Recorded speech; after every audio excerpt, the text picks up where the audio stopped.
rotating cabinet. Did you notice at the time there was a padlock on it? I didn't even look at the freezer. When he brought out the thing, he was on top. He got the top. Mike got to the bottom of it. And they got the top. Security. And I didn't look at it or anything. Then he come down, he said, hey, your power doesn't work. I said, that's like I like him. That's got pulled and some power stuff right now. So he brings his freezer, puts it in the basement. Your power. I went back there close to the thing. So you had to give it an extension.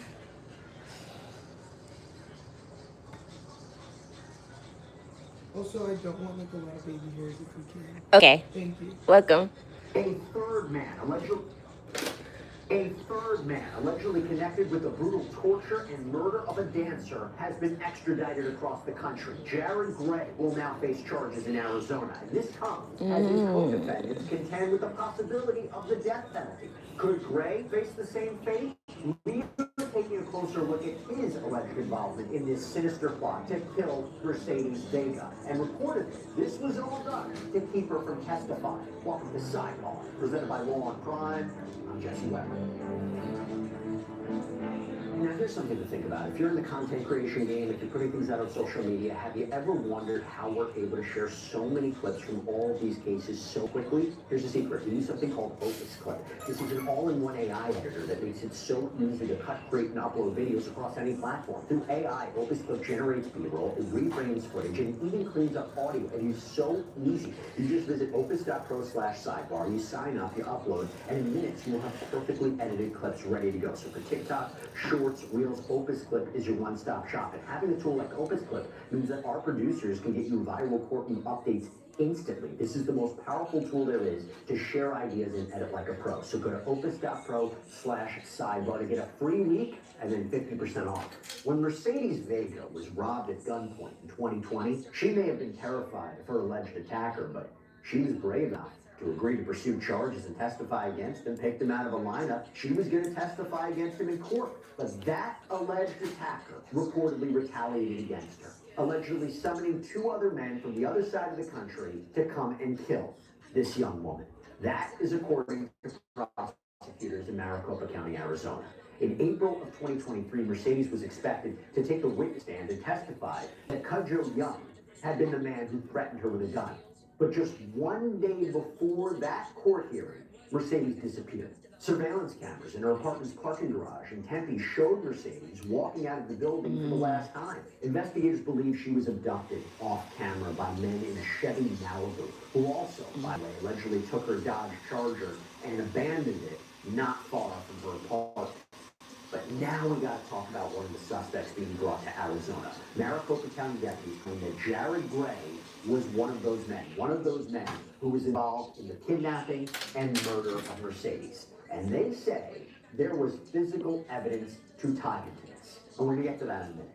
But I've got to show you some new video. Okay, so new video of Gray's arrival out in Arizona. The sheriff's office shared video of Gray being brought in for processing at the Maricopa County Jail on the night of January 8th, shackles on his hands and feet. Gray calmly followed the deputy's directions, sometimes looking directly into the camera that was filming him. He was given a striped gel jumpsuit as well as some food and a Gatorade. He had his mugshot taken, and he had a late night arraignment. And this is what the judge read out the charges that he now faces. A grand jury found that there was probable cause for the following allegations.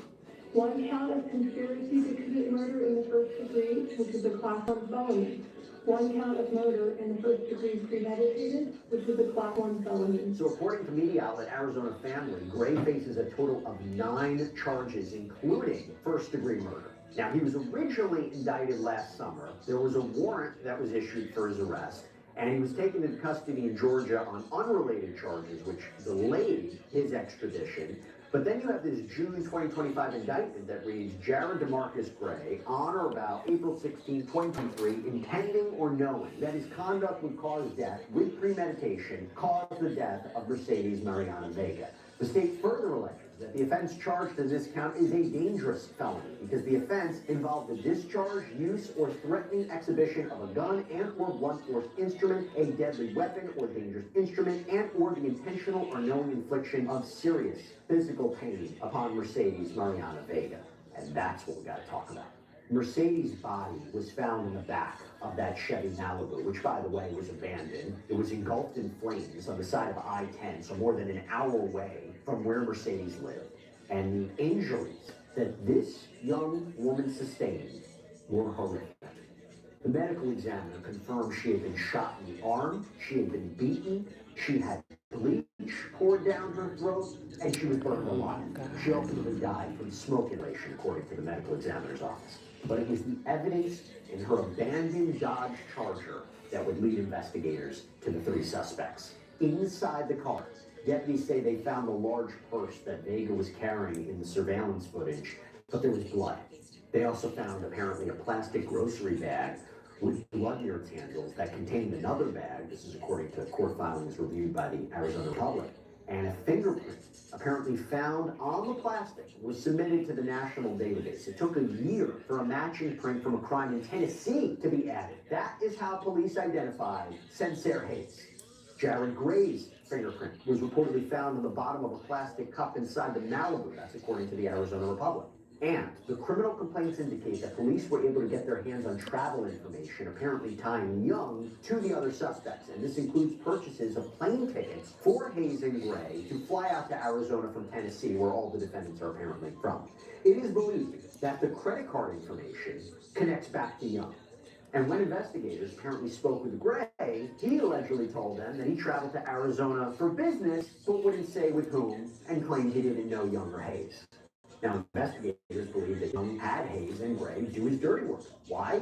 Because he was apparently out on bond in the armed robbery case and he had to wear a GPS monitor. But when deputies learned about the flight that Young had allegedly purchased, they were able to connect the plane ticket back to a phone number. That phone was then apparently traced to the area where Mercedes was found in the burning Malibu.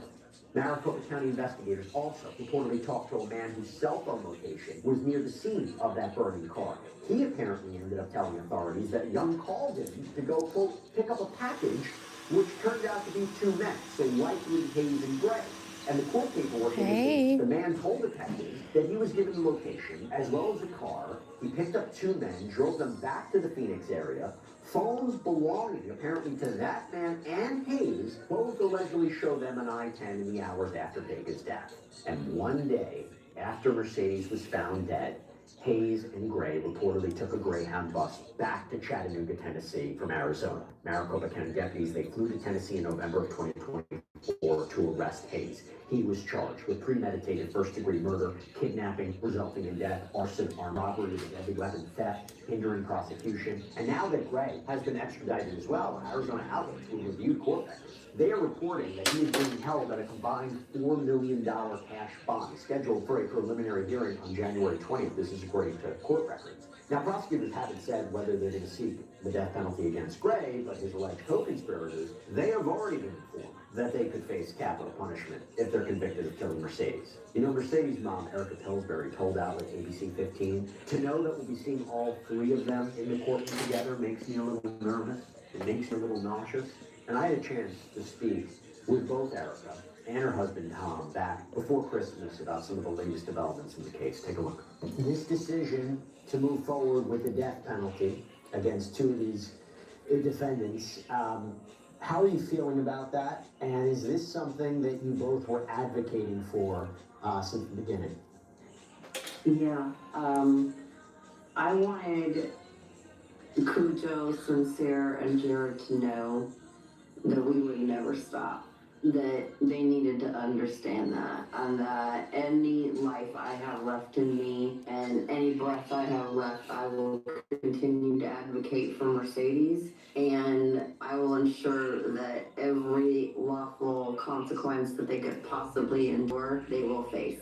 They chose to make this decision, and I think that the consequences should be brought down upon them without mercy, without hesitation. We won't rest until Thanks for every person watching. who's responsible Don't forget to for like taking and her away from subscribe. us is held accountable. I appreciate your It's support. something we've been fighting for. It's very hard to be happy about this because you have mixed emotions. You're happy and sad and you're angry and you're frustrated. I'm not happy that someone could die, and that's not what I want. But what they did to our child, it fits what they did to our child. I'm not an advocate of saying, oh, well, this or an eye for an eye, but I mean, ultimately, my daughter didn't do anything wrong. This is over a cell phone and $1,000. They had no caring of life. People flying here that didn't know her, like Erica, it fits what they did. I mean, they could have done a simple thing, but they ended up torturing our child. They don't have any care for life. So I don't have any reservations about that. I'm glad that the state has finally got to that point, because Cujo is the main person in this whole thing. He is the reason we're sitting here. The other people just followed along, and for the state to agree he deserves is it's very good for us, and it kind of helps us that we're now going on that path that we know is going to be a long path. They didn't just take her life, they destroyed all of our lives. Yes. Okay, I want to bring on criminal defense attorney Meg Strickler to talk more about this. Meg, thank you so much for taking the time. I really, really appreciate it. Now, one of the things people might not know is that you have familiarity when it comes to extradition. So I want to start right there. Talk to me about the process of extraditing someone from Georgia to, let's say, okay, Arizona here. What does that entail? You know what, I want to kind of do a public service announcement first off about extradition.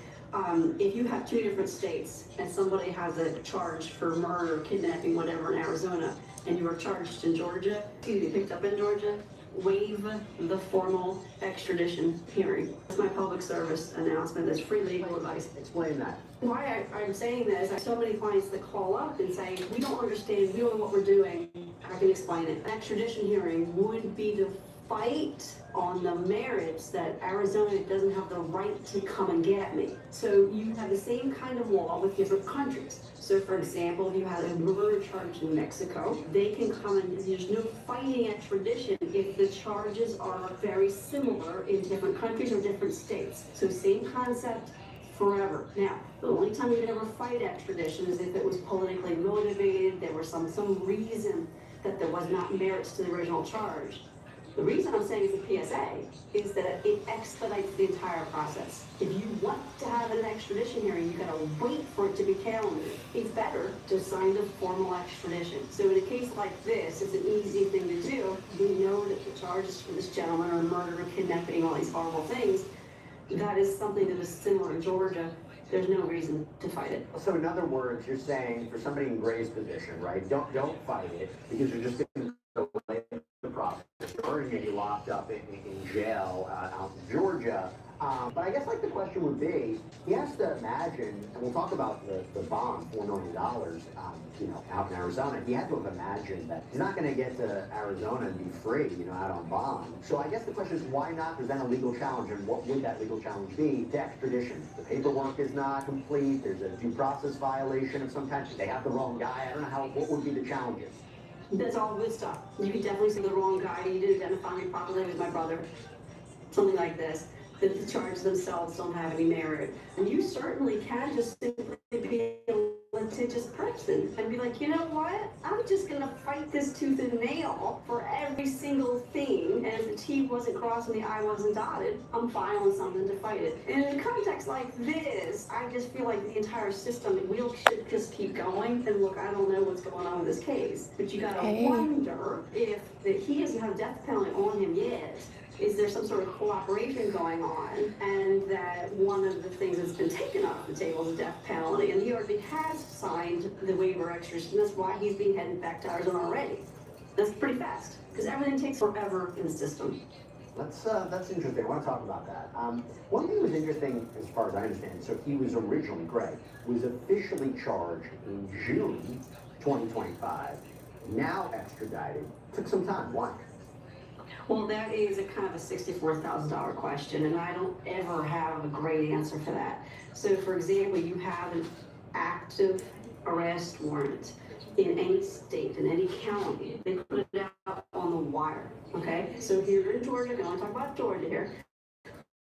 They put it on the county, they put it on the state, and then they put it on the federal, okay? So if there's an active warrant, the government can say, hey, go get my guy. So there's a governor's warrant, they can go get him in Georgia and ship him back to Arizona, okay?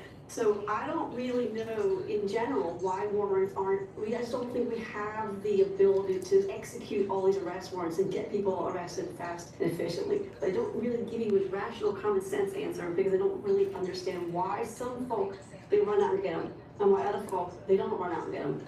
Yeah. So he comes here, right, he's on this $4 million bond.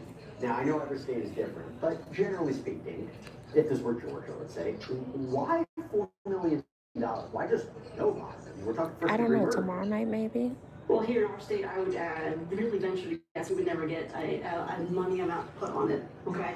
Because in our state, when you're first arrested, you wouldn't get bond because it's one of what we call the 7 deadly sins. So you wouldn't get one, and the lawyer would have to petition the court to say, hey, give my guy bond. And all of these gentlemen have prior criminal histories. So I do scratch my head a tiny little bit that there's any bond at all. Because Thank the you. bond factors are kind of the same throughout the United States. Are you in danger, this one? Are you a risk to reoffend? Yeah, sending out really Are you cute. going to influence other witnesses? Why do you get bond? I don't know. Why is there a bond? Shouldn't be one. Especially given the circumstances of this case when one of his co-defendants is Of course. accused of being out, right? GPS Are you monitor, ankle offending? monitor, and allegedly orchestrated the hit on Yes. Mercedes Vegas. So put that to the side. I have to go back to something that you mentioned. Now that he has been transferred there, deals. You have multiple defendants here. Do you think really? that the prosecution would be interested Well, in working message out some me sort of on, deal with one of them to Instagram testify against at the I Am others, Fancy or, Inc. not in this case, Send me not pictures of giving your the hair and gravity stuff. of the We allegations, can not see what we giving can the do. roles of each of the perpetrators, not given the savage nature of this case. And if you look at all the evidence they seem to have, do they even need one to testify against the other? I mean, if they're all allegedly complicit and deserve equal punishment, if you're the prosecution, they believe these are the people who did it, you think a deal would be something in the works with, like, let's say, Mr. Gray? In my opinion, and remember we all have opinions, in my opinion, yes. And in my experience, yes. They're oftentimes wanting to get to one individual. They may not very much want the Sincere Hayes guy because he's the biggest, baddest guy. They probably don't want him to cooperate. They're probably like, you know what, death penalty, no negotiation, all bets are off.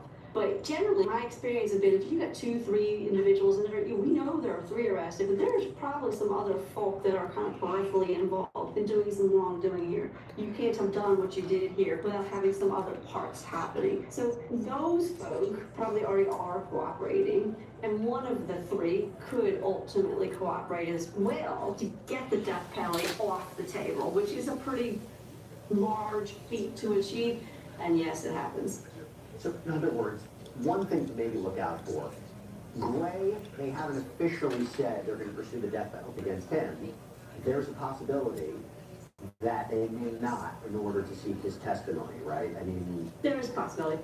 And it may be a logistical issue. It may be a logistical issue. I don't practice in Arizona, but they may not have been able to file the notice of intent to get the death penalty until he was processed in Arizona. That seems to be a possible procedural issue that just it didn't happen solely because of that. We don't know. is it complicated or delay the whole legal process if you have multiple defendants who are each facing the death penalty? Oh my gosh, yes. As you probably have seen, if you just Google how much does it cost to prosecute a death penalty case, it gets into the millions.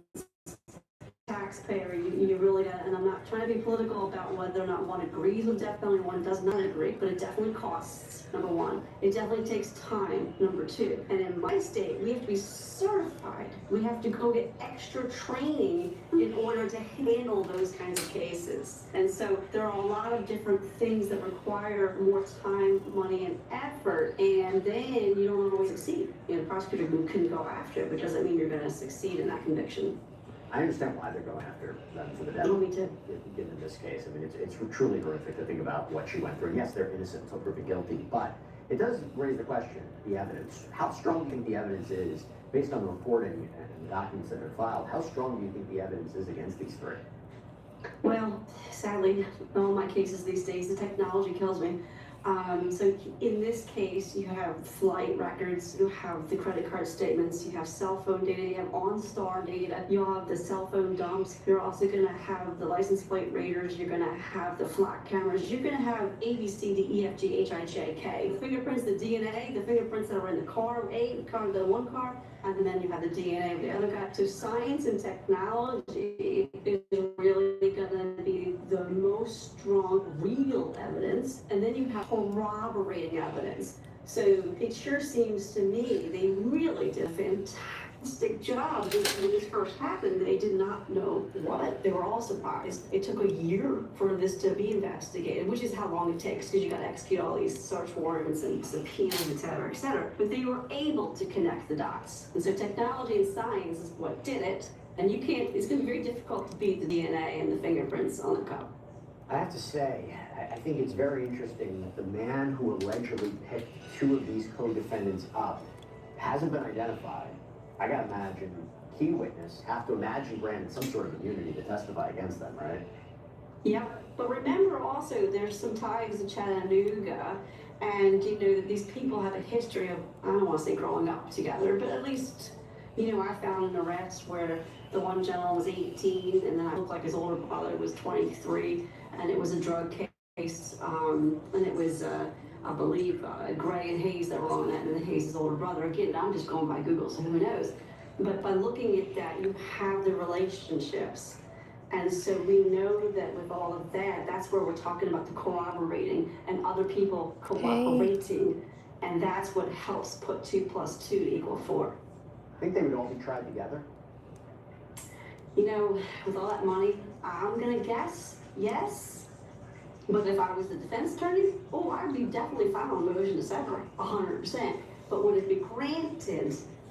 There is a more strong argument because of the complexity of the case, the horrific nature of the case, but then all those witnesses, those expert witnesses that have to testify, and just the witnesses in general, for the purposes of cost savings, they may keep it together as one. In a case like that, if they are all tried together, would it kind of be like a joint defense? So all three defense attorneys say, we're coming out together, we're saying none of our clients had anything to do with it, or he did, he did, he did, he did. The evidence is against him, the evidence is really strong against Young, but it's not against McGray. I mean, what would you see something like that, a trial? Well, I've tried multiple defendant cases, and it's always an interesting ride. But remember, in this case, they're charged with conspiracy. And conspiracy and RICO are both terms of art that I cannot say. Yes, but More complicated, and I appreciate that. I have to get the code for you because I haven't changed the password yet. So there may very well be a formal joint defense agreement signed amongst these folks.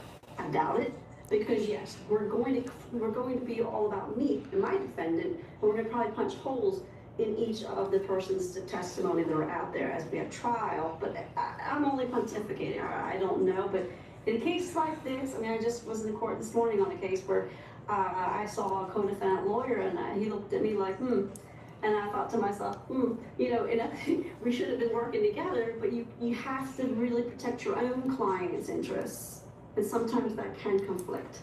Meg Strickler, love having you on. You break it down so easily for us to understand. Really, really appreciate you, as always. Thank you so much. I appreciate you. That's all we have for you right now here on Sidebar, everybody. Thank you so much for joining us. And as always, please subscribe on YouTube, Apple Podcasts, Spotify, wherever you should get your podcasts. You can follow me on X or Instagram. I'm Jesse Weber. I'll speak to you next time.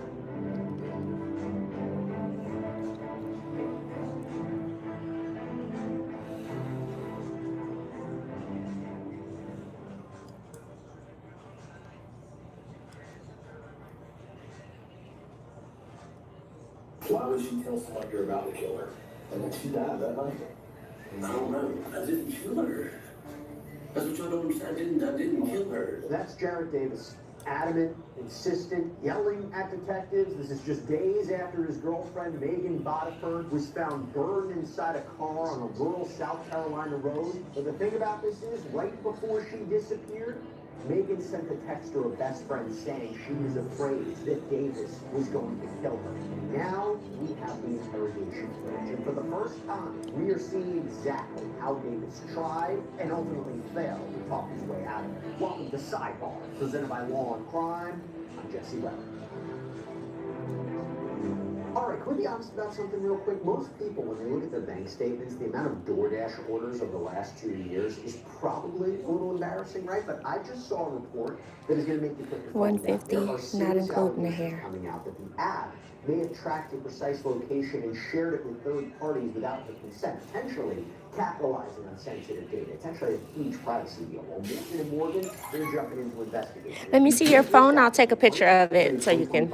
You can easily check to see if you Okay. qualify for a claim. And if you do, you may be entitled to compensation. So you can visit boypeople.com/sidebar DoorDash, so you can be searching for a case review, which is 5 minutes or less.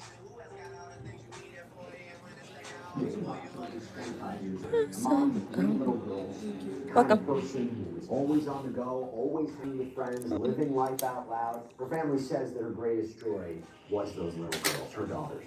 But in April of 2024, she sent a text message to her best friend that would end up being a prediction of her own death. If you don't hear from me in 30 minutes, call the law.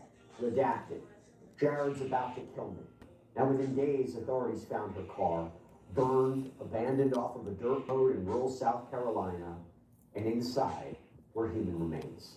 And inside the home that she shared with her boyfriend, their 4-month-old baby. Okay, hold your head alone, up a little bit. unharmed, Thank you. but without a mother who would never come back. That boyfriend's name is Jared Davis. And for the first time since his arrest, we're getting to see what he told police. Across 3 separate interrogations, Davis tries to talk his way out of this. And at first, he's calm, he's cooperative, he's got a story that they went to a baseball game, stopped at Walmart, then went home. She got upset, she left. He says he stayed behind, changing the baby, end of story. But the thing about that is, investigators already had something that Davis didn't realize existed. GPS data, placing him near the remote road where Megan's burned car was later found. Health data from his own phone showing him walking more than 1.5 miles that night, not pacing in a yard, but moving. And then there's the chilling and heartbreaking text that Megan sent to a friend just before she disappeared. Now, as I mentioned, we obtained that interrogation, some of the most compelling evidence you can ever have in a case. And over hours of video, you can watch the pressure build until eventually Davis is left with nowhere to go. Because the version of events that finally emerges is even more disturbing. That baby was there, in that car seat, while Megan's body was in the driver's seat. Now, luckily, that baby was taken out of that car before it was set on fire. Now, to understand what happened to Megan, you gotta start on the night of Thursday, April 25th, 2024. It's a small city, it's called Denmark, South Carolina. It's not far from the Georgia line. Megan was 25 years old, a mom to 3 girls, 7, 4, just 4 months old. Those were the ages. And around 9:48 that night, police say Megan sent a text message to her best friend. And that text would end up being a prediction of her own death. Jared's about to kill me. If you don't hear from me in 30 minutes, call the law, redacted, Gents Branch Road. Now, Gents Branch Road, that is where Megan lived with her boyfriend, Jared Davis. He was 28 years old. He's the father of at least one of her children, that 4-month-old baby. Her friend called her immediately, and around 9:50 p.m., she could hear Davis in the background, arguing, saying something nasty to Megan. This is according to what she later told investigators. And then the call ended. That was the last time anyone heard Megan Bodiford's voice. 30 minutes came and went, then an hour, then the whole night. When police eventually got involved, by the time law enforcement got involved and they were called, Megan was already gone. On Saturday, April 27th, so this is 2 days after Megan vanished, the Bamberg County Sheriff's Office and SLED, this is the South Carolina Law Enforcement Division, they went to the home on Gents Branch Road, and cell phone location data led them. They were doing a wellness check. But here's what they didn't know until they arrived. Jared Davis already had an active warrant out for his arrest, domestic violence at a nearby Barnwell County. Another warrant accused him of possessing a shotgun, which is a problem because Davis was a convicted felon. He wasn't supposed to have any weapons at all. He was also on probation. When law enforcement pulled up, they spotted Davis coming out of a shed in the backyard, and they took him into custody right there. But Megan, she wasn't anywhere to be found. They went inside the house, and that is when they found that 4-month-old baby alone in the living room, thankfully, but alone. And his other 2 daughters weren't there. They were with their father, a different man. But that baby, that was Davis's child. And she was just sitting there without her mother, without anyone. Law enforcement got a search warrant. They seized an iPhone, security cameras, a laptop, a baby monitor, a deer camera. They believed that this evidence might help locate Megan. Maybe it could be stored on those items. But for days there was nothing, no Megan, no answers. Then you go to April 30th, so this is 5 days after she disappeared. And that is when the sheriff's office called SLED about a burned car found outside of the Denmark city limits. You have this dark gray Ford Explorer, same make and model reportedly that Megan drove. It was off of a dirt road near some power poles in a rural part of the county, only about 2 miles from the last known location. And deputies said it appeared there were human remains inside. Take days to officially identify that this was Megan using DNA and dental records, but it was clear. Megan was gone. And the way that she was found inside her own car, burned beyond recognition, this wasn't an accident. And to make this even more horrifying, at one point there was an arson expert who examined her body and revealed that this was the worst burned body he had seen in nearly 2 decades. According to court records, prosecutors charged Jarrett Davis with murder, possession of a weapon during a violent crime, unlawful possession of a firearm, arson, and desecration of human remains. Here's the thing. They didn't have a confession. Not yet. They had evidence, right? The location data, phone records, that chilling text message, the baby found alone, the burned car, but they didn't have data Been doing that a long time. what happened. That would come later. Because again, across 3 separate interrogations recorded on video, Davis would try to sell them a story, and then another story. And then finally, it seems the truth came out. We got our hands on those interrogations. We want to play them for you. Now, the first one starts simple enough. Davis is calm. He's cooperative. The detectives sit him down, read him his rights, standard stuff. And then they ask him to walk them through the last time he saw Megan alive. So, I want to go back into detail the last time you saw Megan. Just, we're gonna try to rephrase everything, and let's start there. I want you to think back, do the best you can, and let's see if we can recreate what all happened. Let's see if we can tie this thing together, okay? So, what day was the last day you saw her? Thursday, no. Not Thursday? Thursday night. I think it was Thursday. Sure. And that's fine. Just do the best you can on remember. We're gonna take a few more notes. So just for your memory, I guess you were picked up Saturday morning, so if that helps at all with your days. Saturday morning is when you were picked up. Thursday night, probably about what time Thursday night do you remember last seeing her? I don't remember time. Give me one else, was changing the baby. Alright, was the daylight, was dark? It was like 12 o'clock at night, past 12 hours. So, after midnight, yeah. So we talking after midnight Thursday night, going into Friday morning? Okay. So midnight, Friday morning. And you think it was after midnight? So it was late, pretty late. Tell me about the conversation. Tell me about what was going on between y'all two that day. Thursday. That's what you and Megan and your baby were just like watching. Alright, y'all watched the game. Did you win or lose? You lost. They lost bad. Bad? Yeah. Okay. Alright. After the baseball game, what did y'all do then? We went to Walmart and then transport. Alright. Me and my friends get over late at night. Was this about what time were we thinking here? Probably like 9-ish. 9. We were between 9 and 10. 9 and 10. Who came over? Little Brad. Bubba? Yeah, Little Brad. Bubba Brian. Came over. How long was you over there for? 10, 15 minutes. Okay. What did you stop by? Any particular reason? Man, stuff that he did, something he converted from me. He did what now? Something got a converter from me. Oh, like a power converter? No, like catalytic converter. Oh, catalytic converter. So according to Davis, that Thursday night was just a normal night. Baseball, Walmart, hanging out. He even mentions a friend named Bubba stopping by, pick up a stolen catalytic converter. But then the conversation takes a turn. Because Davis starts talking about what happened after Bubba left. And according to him, things between him and Megan, they were fine. Until they weren't. Listen to how he tells it.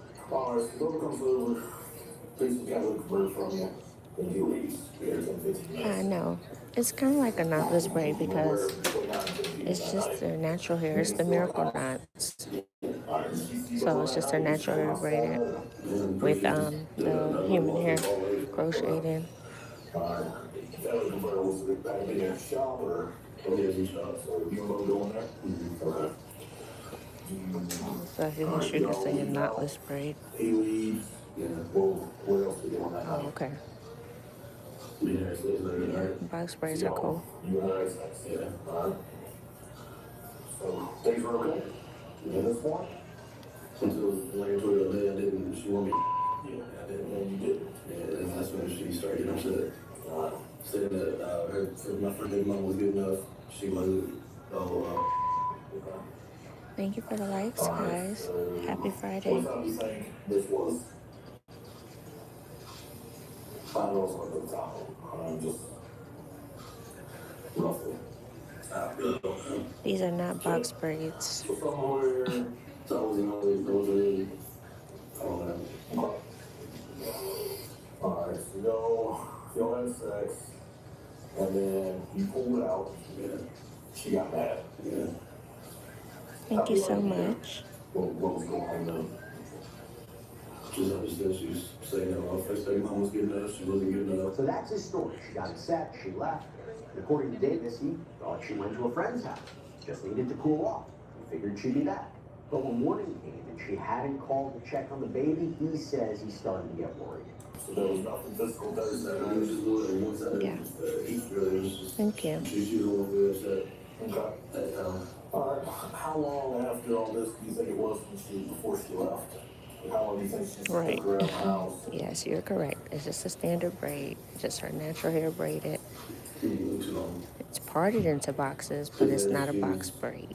That's the big girl was going back and forth. She wasn't when she left. Okay. Did she pack anything or? No, her car was stay packed full of stuff. Oh, really? Yeah, her car was stay full of stuff. So she had clothes and all that in there. Yeah, she always in her car. So she can leave in the car at any point in time. Yeah, you can see her car stay full of clothes. So she was good to go. She loved her car. She didn't pack that. So what did she tell you when she was leaving? Thank you. Yes, looking really good, huh? Nice and full. I was keeping her for PTI. For her, she had PTI call. She's like, I got PTI. Okay. So when she left, like, first year told her was this, I thought she was coming right back. Mm-hmm. Where you had she have been leaving, where would you have thought she would have went? I thought she was going to one of her friend's house. Like who? I thought she was a little bit, or came back, or even just left and came back, or. I got you. But she didn't come back that night. That's why next morning, when she called to her baby, not until that morning, I contacted mom. I asked if she talked to her at all. About 9 a.m. Yeah. You called her mama? I texted mama. Yes. And her mama called me. Because immediately when we started getting weird to me, I reached out to everybody else, so I started reaching out. Okay. So far Davis has painted himself as the concerned boyfriend. But then the detectives pivot because they have something that Davis didn't know about when he sat down in that room. And that is the horrifying text message that we've been talking about. So they want to know, what does he think about this? At what point did the sheriff's office or whoever come back and... Right, box braids are synthetic hair added in, and all of the hair is added at the very top of the braid. Knotless braids are hair added in, but feed in, so it looks natural. These that I'm doing now have no synthetic hair added, so it's just her natural hair.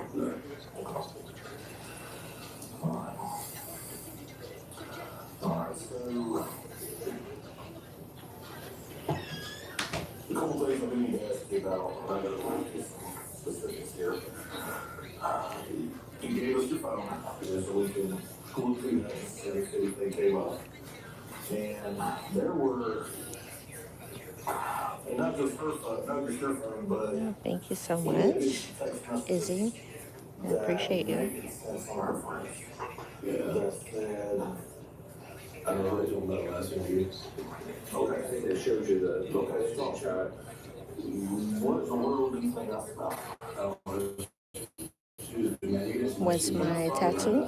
Izzy, the one on my hand? It says numb. It says numb. And then I also have my mother's name. She passed away with a cross next to it. And so it signifies I was numb behind losing my mom, technically. But I am on a healing journey, so I don't feel that I'm numb anymore. I feel like I have a heart again. I feel like God has restored me. And to those who believe. Health data. According to that data, between 10 and 11 o'clock that night, Davis didn't stay home with the baby like he said. He walked more than 1.5 miles and not just pacing around in the yard. They laid it out there. Okay, you get in that state where, just nothing matters, and, you don't feel anything. Other people pass away, other things happen, and you just don't feel anything. So definitely become numb. And I was so numb, I got it tattooed on my hand. Oh, man. But I thank God getting me through it all. After you leave, you stay outside anymore, you go back in the house, or?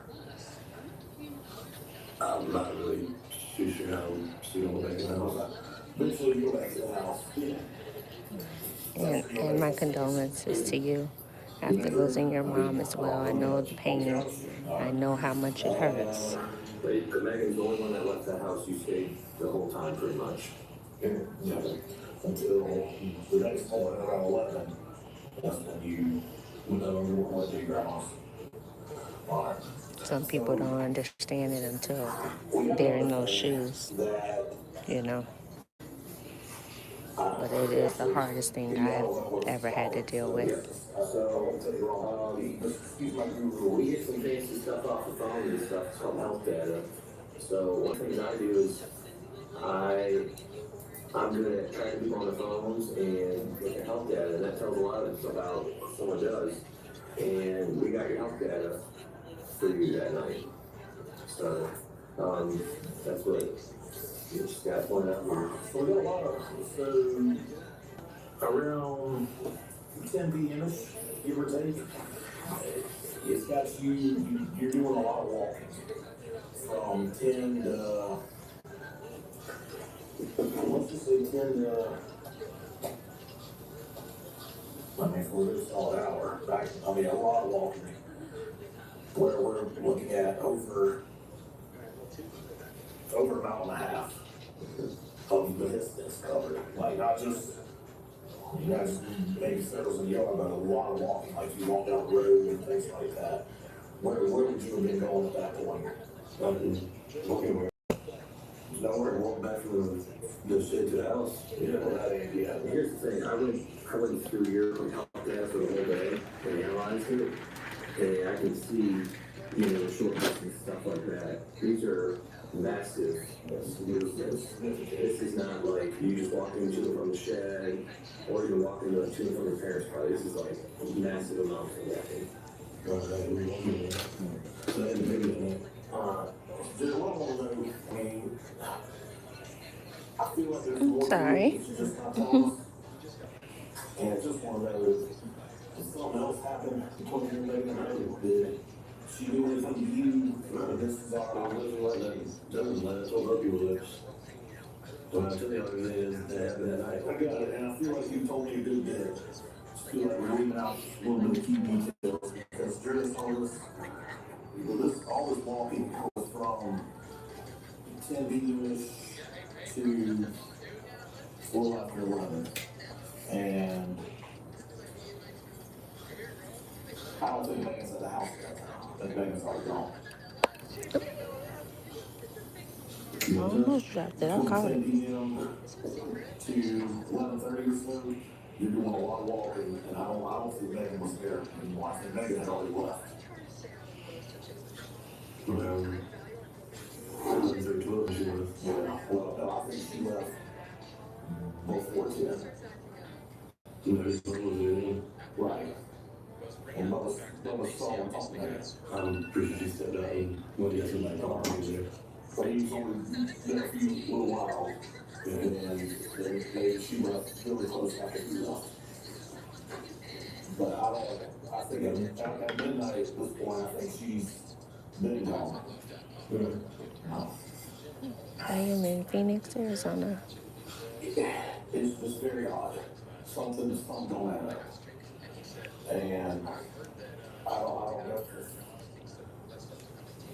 You know, something happened to where it was just a breaking point, but it looks like you were walking back from Turnway Road and back to your house. And then, I guess, maybe through the woods or something, is there like a pond somewhere behind? Or some kind of body of water? Yeah, where your grandparents or parents live somewhere between them and the hospital? No, there's a hospital. But not a pond, no body of water. It looks like you went to a body of water also. After all this walking from Turnway Road back to your house, and looks like you went to a pond, through the woods and stuff, and then went to Turnway Road. You know where Turnway Road is? Yeah, that's where they sell them. Oh, yeah, y'all trying to stay away from just put a bang there, I didn't.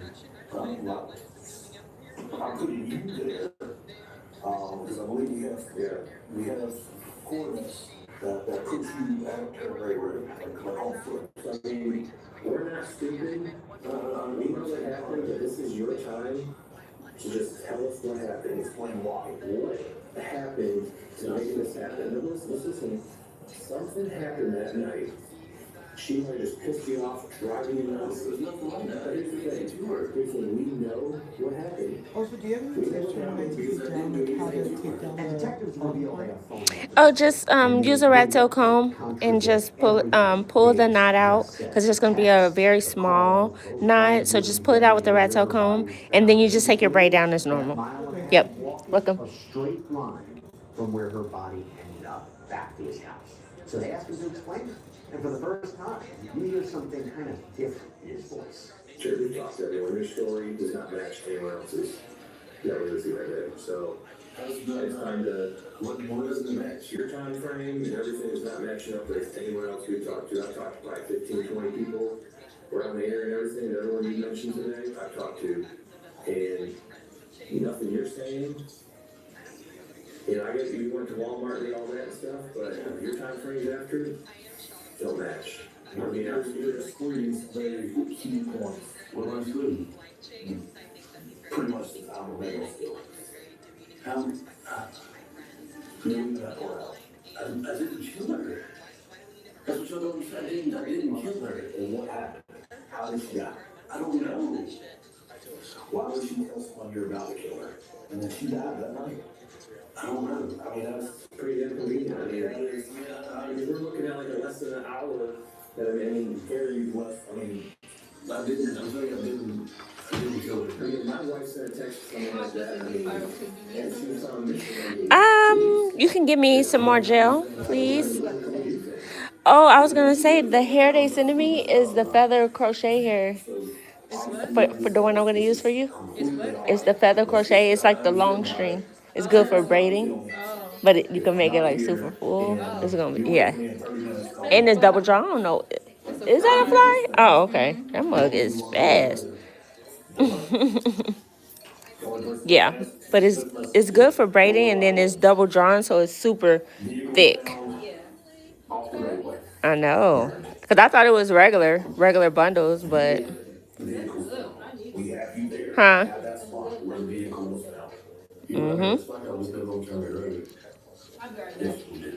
Okay. You got your shop key, right? Just in case.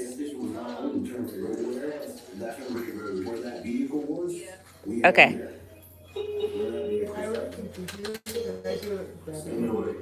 What'd you say? Your food? Oh, of course. Welcome.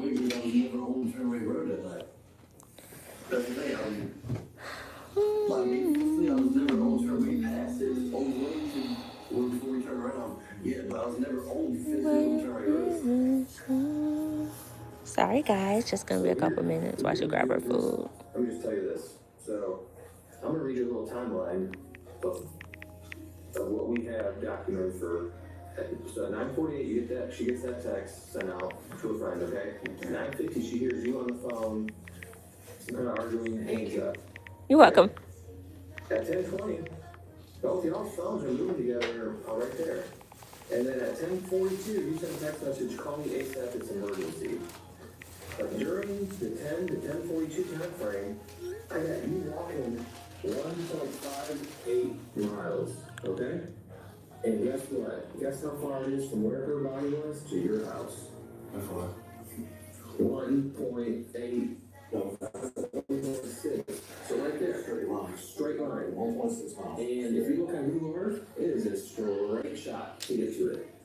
I mean, it's not like you just have one thing saying you're there. I mean, everything is. Crochet human hair and making a lock. 9:50 and pretty much 11. Are you talking about like faux locks or? I mean, you're hauling ass, you're walking back, you're doing all this stuff. And all you're saying is that you're just walking from your shed to your house, and that's where you live. It's not that far to walk. I mean, you probably walk the hallway. And I mean, I can see during the day you walking back and forth. And it might never left the house that night. That's the thing. How did you walk 1.58 miles between 10 and 10:42 if you didn't leave the house? You know what I'm saying? What you mean? But I mean, you got a baby monitor that you can hold. Thank you so much. Yeah, but it don't work one mile away from the house. I'm trying to show you what we're seeing because, you know, it looks bad. There's nothing that looks. Oh, like a person who already has locks in their hair and they want to crochet the human hair into it. Are you scared that you're never going to see this baby again? Oh, okay. Okay. I don't know about that, friend. I'm sorry. You know, this baby deserves answers. You know? I mean, right now, this baby is the one that's losing everything. Now, detectives get Davis to something else. The brutality of what he's done to me. They tell him about it. Only thing I know with locks is a retwist, and that's what I do for my son and his friends. It wasn't him. I don't even offer it as a service. Drive her down molecular ditch and burn the car. Well, let me just say, you know, we have arson experts that are out there. But they're so beautiful, and I love They them said that was the worst so body much. that he has ever seen in his life. I just can't get locks myself because I'm not ready for that type of relationship right now. Who would do that to Megan, given that you know her the best? Who would do that? It was personal. Whoever did it was personal. It wasn't something random. I always recommend like a smaller crochet tool because it's easy to put through the braids, especially if you have like a really small braid. You see how little this crochet hook is? So I recommend something very small. And if you move back, we go back over to the county. We go there.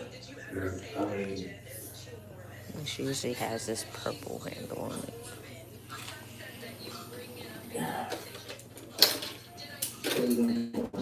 Let's see the difference. the only thing we can do is understanding on why. Didn't do it this thing. Might be a little blurry, but You don't want it to be so bad. I know. I just want it to be whoever did it. That's the thing. I mean, all this is. don't act like you don't know.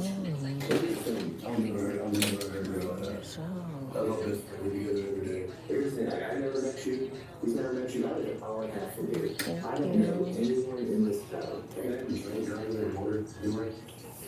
I don't know. This is our office.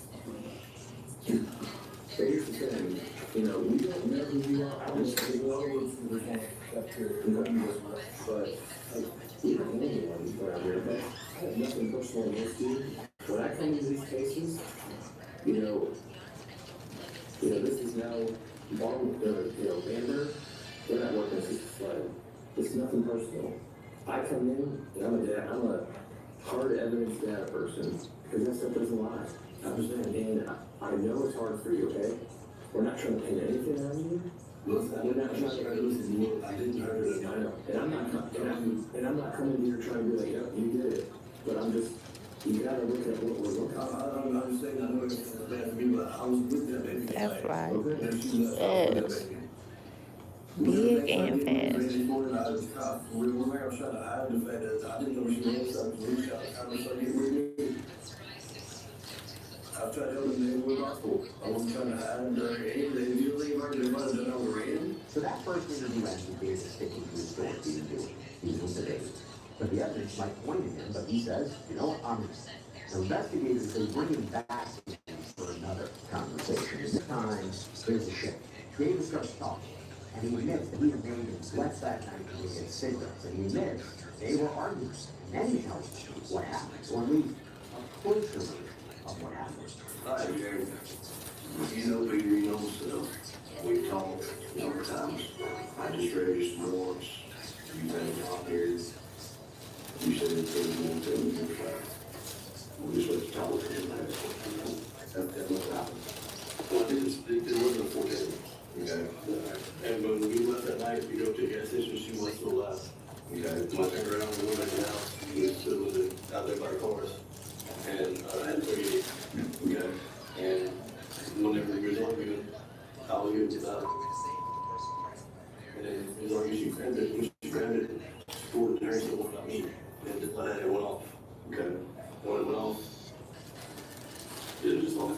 I understand why. I told you that I saw something happen. Yeah. I talked about it wasn't like I tried to kill her. I know that when she grabbed it, pulled it to her, it just went off. Okay. Then there's so much bullshit in her pulse. Right. So what's more you do? I just God, I'm just thankful. got a car and drove and me just straight to the road. I want to get to the hospital.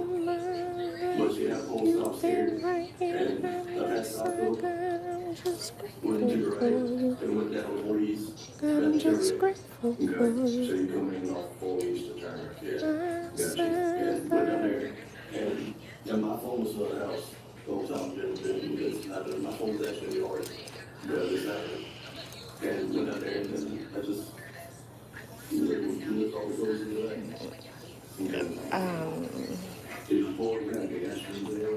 When you say attachment, are you talking about hair, like braiding hair? I won't let you walk back. Nobody will tell you at all. You got to believe not as to what happened, but try to accomplish it. There's not, and the stuff is always gets tricky better. But it always, you can love someone with every breath you take, and then, things kind of go bad. Well, she got here before the, I don't know if she did it or what the bitches. Why were you?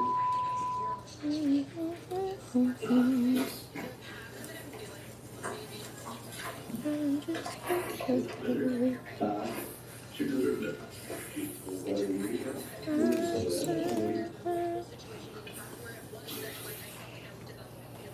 So let's back up away from there just a little bit and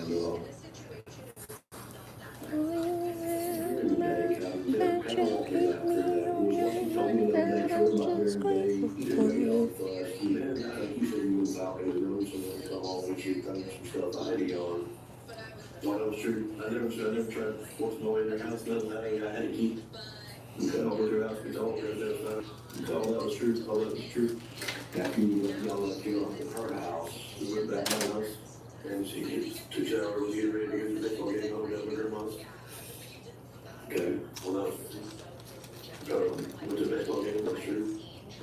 Went to Walmart, tried to slide, that was true. Back to the house. And that was yeah, I don't know what you mean, friend. Sorry.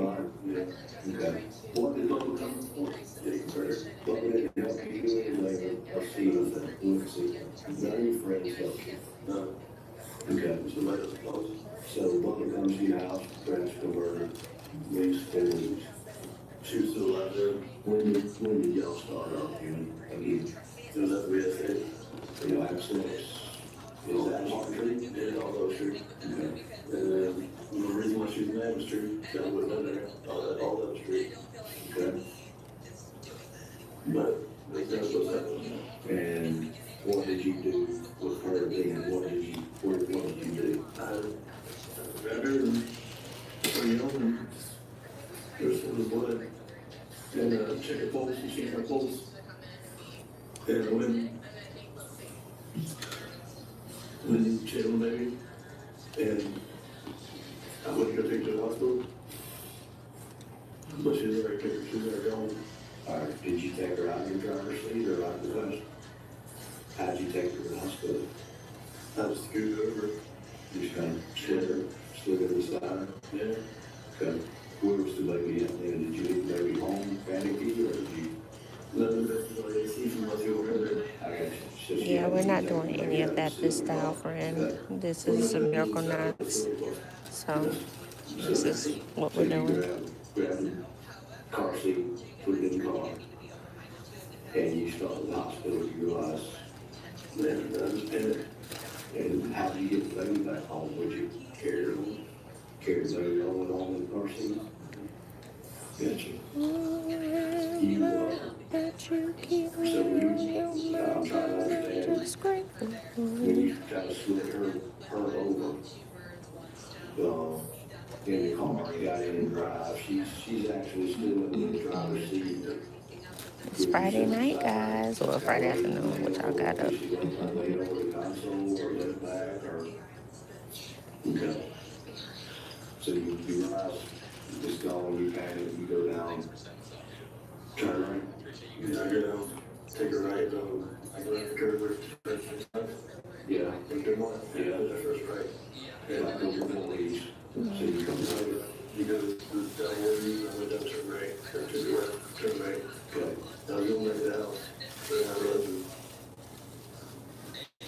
go all the way to the house. Gotcha. I just pulled off, back it in, grab it, let everything let her. Okay. I had a gas, I had a just much closer to the car. So I let it. Gotcha. What did you do with this? Put this in the trash can. Which one? This is the braid gel I use. It's called All Day Locks. And then I use this edge control. I've been using these products for over 10 years. Over 10 years. Consistency is my thing. Once I find something I like, as long as they don't change the product up, that's where I'm at with it.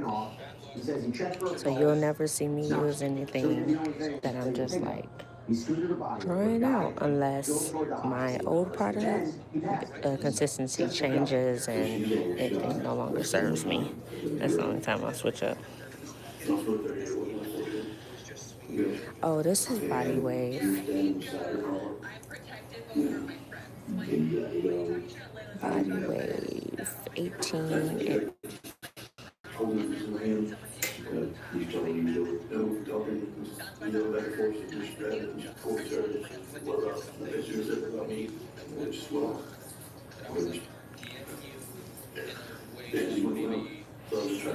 And for the mousse, I use an alcohol-free mousse is my go-to. The one that I really like is Vigorol is the brand. Vigorol. Yeah, because it doesn't have any alcohol in it, so it doesn't make the hair hard.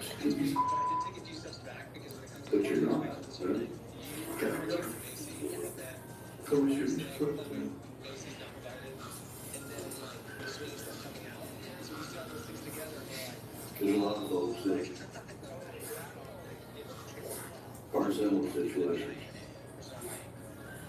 And that's domestic, it's hard. It's hard when you look at somebody, you got kids, you love the kids. Sometimes it's stop long enough to look at and say, you know, like, that's, we can probably be better for each other apart. And it reaches the point that it's kind of boils over. You know, there's never was she talking to anybody? Had she sent anybody anything, any messenger, anything that you know of? Welcome from Nigeria. Thank you for watching. Since you were on the phone with nothing, we got you.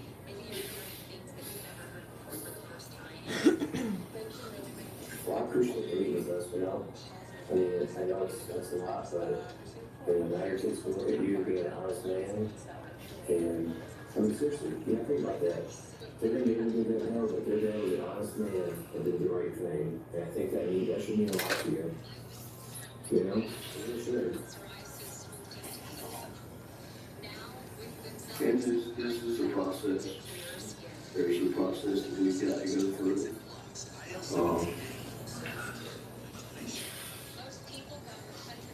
You know, when the solicitor or whoever is handling things, you know, myself and Peter can sit down and say, you know, this is painful, we need to be said for his side of things.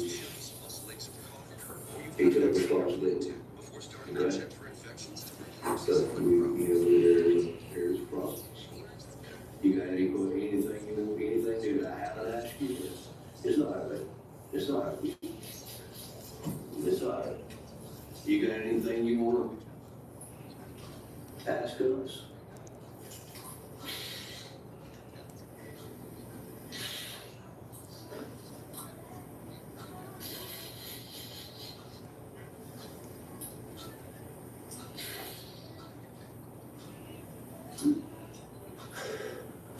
Anything we can try to answer for you?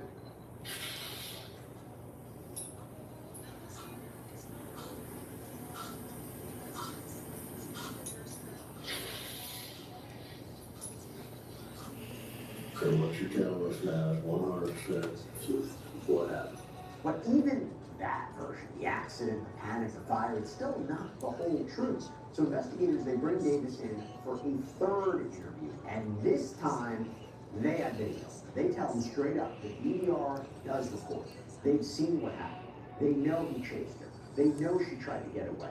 They give him one last chance to get it off his chest, and finally, he starts to seemingly fill in the gaps. We've been working on this nonstop, and I appreciate you manning up and telling us what you did tell us. We got a couple inconsistencies we need to clear up. And I know this is weighing on you. Remember how you said DVR don't record? Yeah. It does. Okay. What you told us don't match. You want to just get it off your chest and tell us what really happened. And I can show you the video.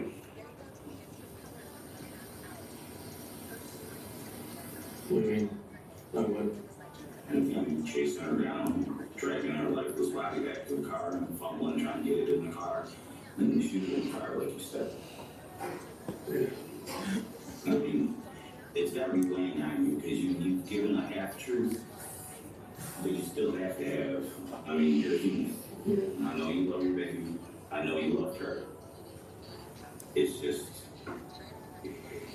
we're at this point, we just need to know the truth. It's not going to change the outcome. I mean, you can tell, no, I'm not going to say nothing. I mean, everything still moves forward, and I'm giving you a chance to get it off your chest, and that way we can know exactly what happened, and this stuff doesn't get all drug out in court. No, I'm in Phoenix, Arizona. You just don't want all that. I mean, do you want to tell me what really happened? The gun did accident go off. That was an accident. That also was an accident.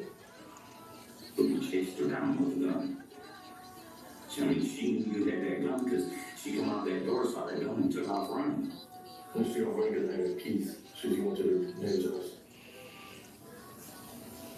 That's why I was leaving in the car. And you left for a while and then came back. with the car. Yeah, Where'd you go? that's why I was going to the hospital, but Why didn't you put her in the passenger seat? Why did you put her in the driver's seat? that was just the closest door. How many times you shoot? Once. And you guys in the world, and Was it a hollow point? What was it? just regular. Just a regular target ammo? Yeah. Golf ball ammo? Where did it hit her? On the left side? The right side. The right side? Right there. Investigators have forensic evidence now, and they tell Davis what they recovered contradicts everything he just said about a gun going off by accident. And they ask him about the sawed-off 410. They ask why he changed clothes multiple times that night, why he put on a black ski mask, why he ran back and forth from the house to the car. They ask the question that cuts through every excuse he's made. Where was the baby during all this? What would you say if I told you they recovered rat shot from your brain? Or buckshot? I mean, could have been from the 410, could have been rat shot in the 38. I mean, you dropped the guns, we knew you had a black hand, and you didn't worry about that. You know, everybody talks about your sawed-off shotgun, your 410. Where's that at? Because I know it was there just before we got there. Someone saw I got all that out from trash. the 410. Well, probably, that's what was in it. That night? The 410 ain't the handgun got thrown out in the trash. Because I got somebody telling me they saw that gun in your shop right before we arrived. No. Okay.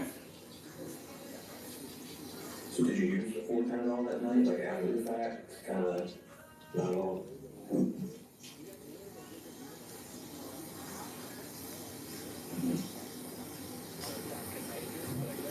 Why didn't you call us?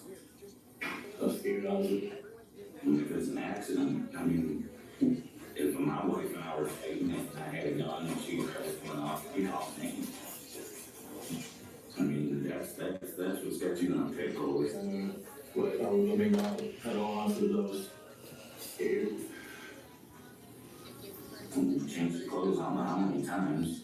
Done the black ski mask and black clothes. What was all that for? To get back to the house and people might recognize you. Yeah.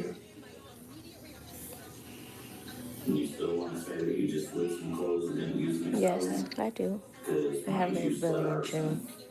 Has concluded their report on the findings of the vehicle and the ground and everything else.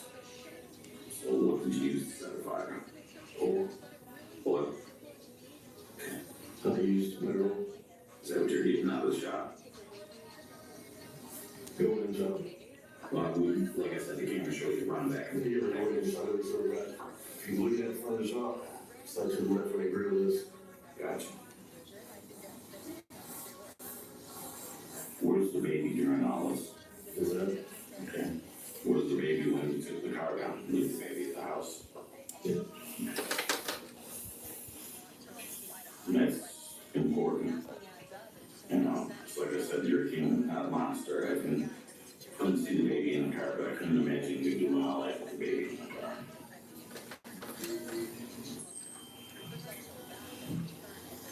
I got a notebook prepared. So the timeline, I just wanna make sure I'm accurate, so you said the gun went off, you had to buy your car, you left. You said you're heading towards the hospital? The first one was getting back to with my grandparents. Okay. But I didn't want to do that then. So then I went to go. Thank you for the to the hospital, gift. and I was checking pulse and everything, looking at her, she was, you know what I'm saying, is, so I turned around, like, half, Bullfrog Road. and then I turned around, I was 70.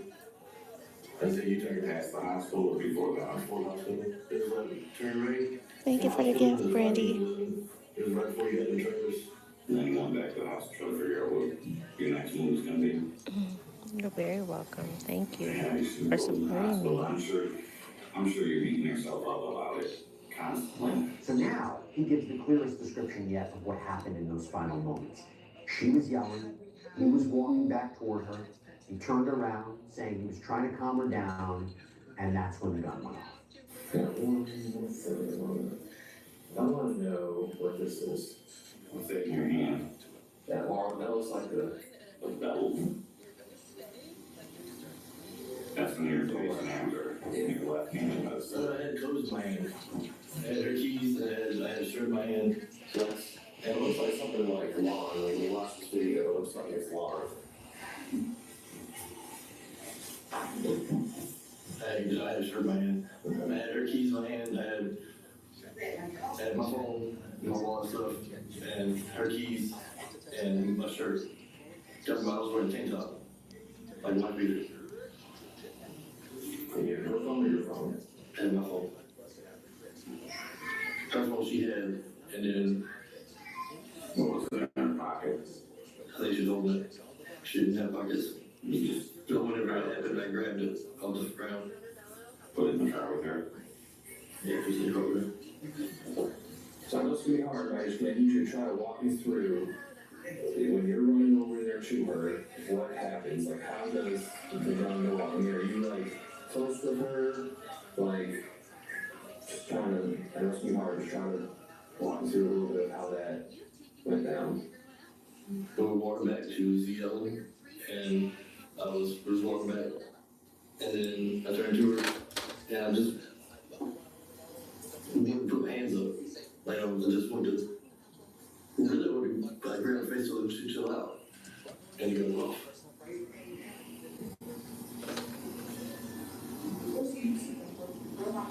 How long did it take her to die? Yes, what's your drink of choice? It looked to me like instantly.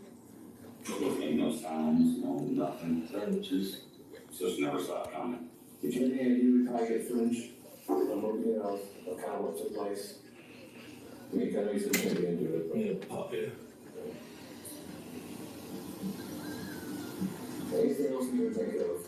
We just want to make sure we kind of get a clear picture, because, you know, it's a tough situation, but, you know, we've been honest with you, you've been honest with us. I mean, you've got nothing to lose at this point.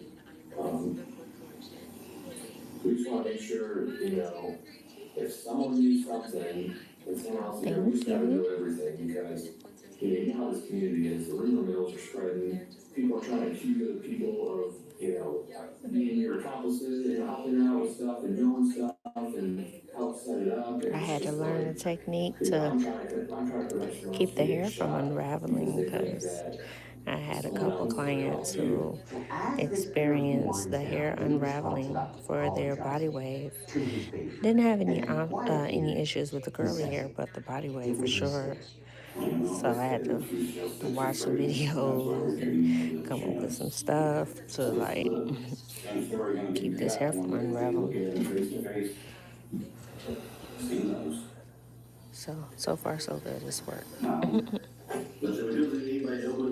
And still is enabled for them to take it out and be able to reuse the hair, you know.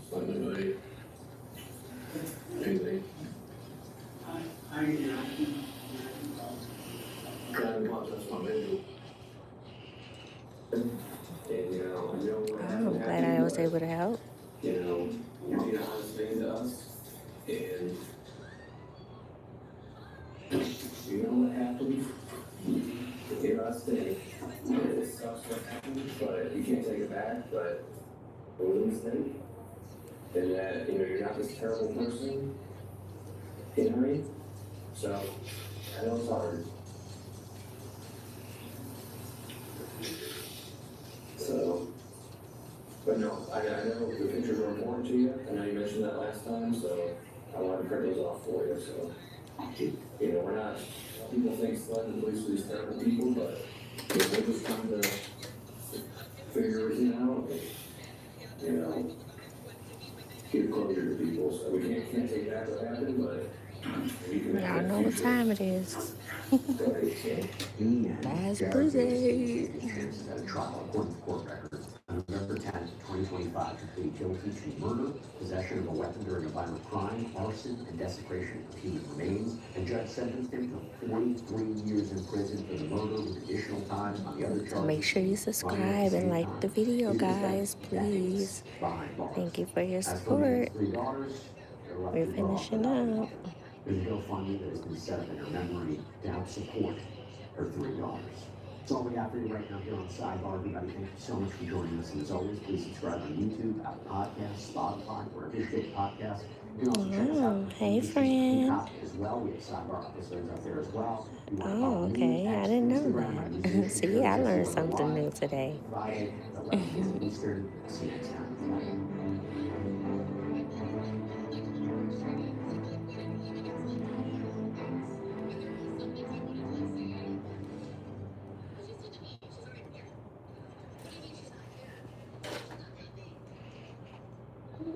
Have you had issues with her running away in the past? What looks like a simple runaway case turns into something much, much darker. I got the background when I was about to turn 5, which that's when the sexual started. It's not safe. I feel like there's something trapped in him, like the devil. He's not a safe man. I want you to be honest, okay? Has anything ever happened between you and your daughter sexually? We're diving into the shocking allegations an 11-year-old girl shared with law enforcement as investigators pursue her own father for answers and the many twists and turns along the way. We're on the case presented by Law and Crime. I'm Chris Stevens.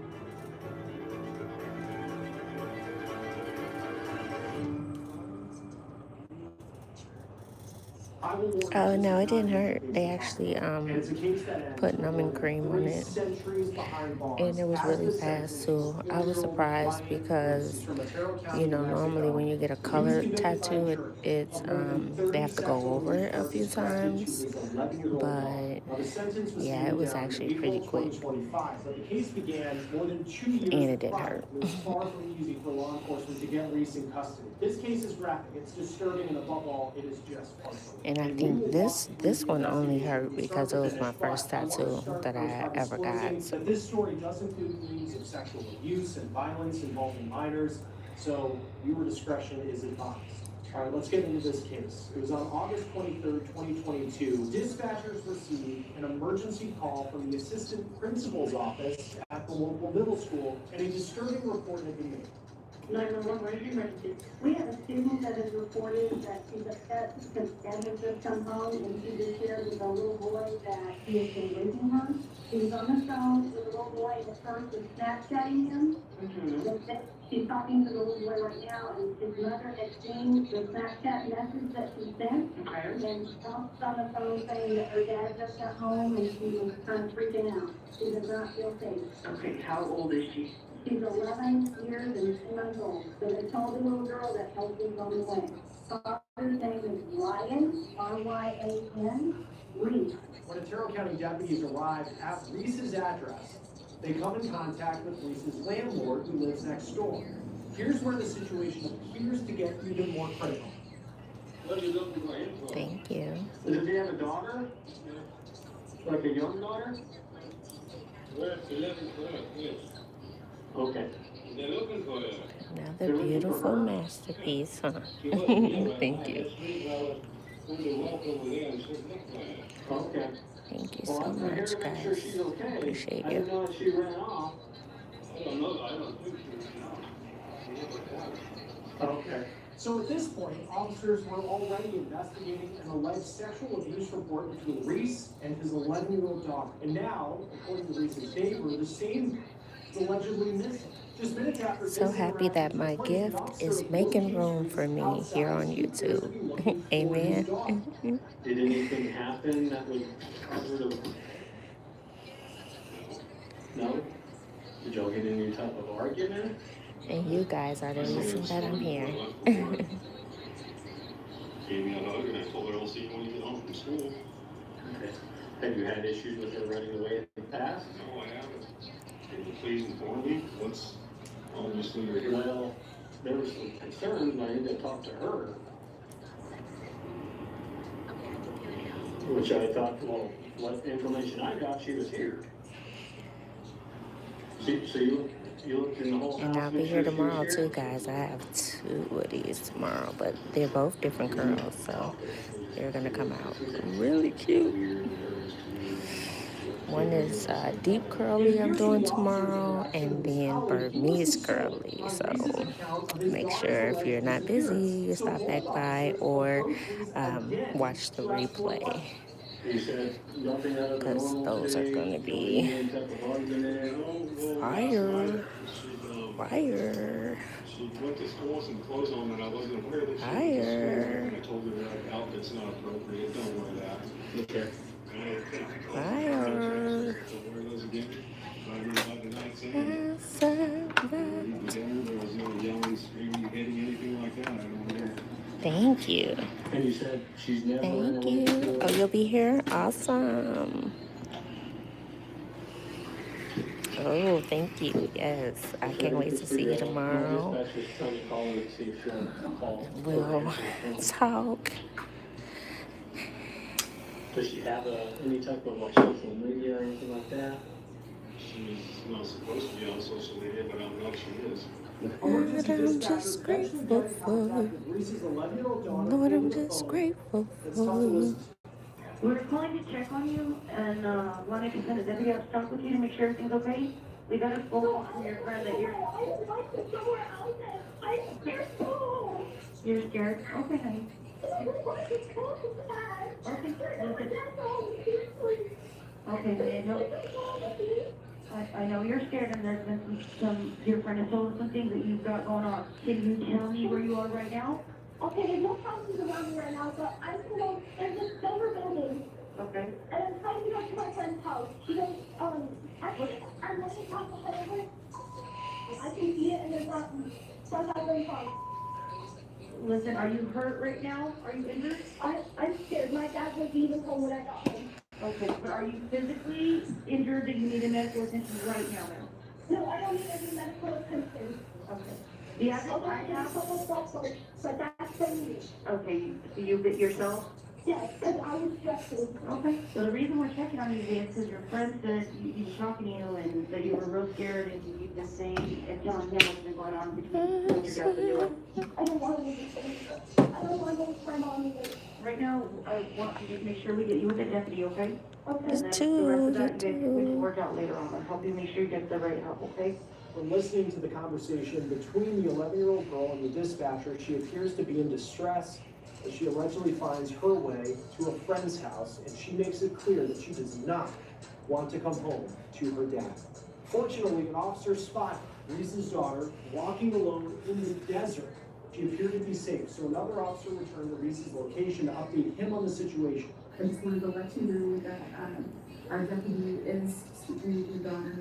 He is doing an investigation right now. So she is with Deputy Matthew here earlier, and she will be with him while he's doing this investigation.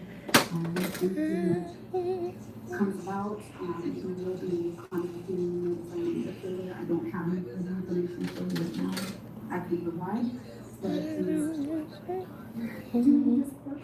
I'm just grateful for. He will contact you as soon as he has anything further.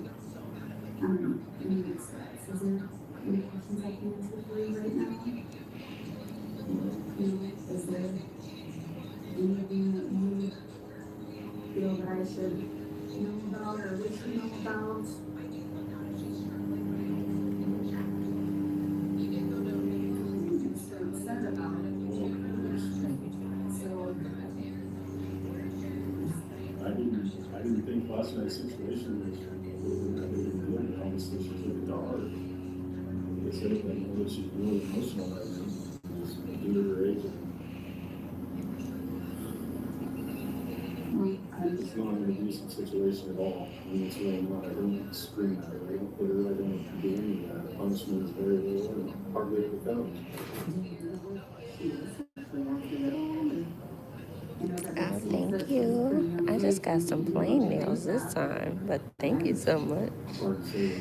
See, I cut them too because I had them long. I had pointy nails, but I'm just like typing a lot and doing other stuff, and short nails, they just make it so easy to do stuff. My hair pretty hard and yelled at me for no reason.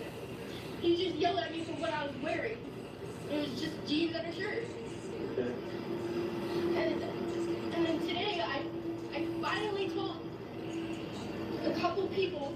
I told 3 people from my group when the girls didn't believe me. And then I told my friend. I also told my boyfriend. About things that have happened in the past, as far as sexually? Yes, and we did this, me and my dad, it happened just a couple months ago. Has anything happened This month. with your dad? Yes. Okay, guys. Well, thank you so much for watching. I really appreciate you.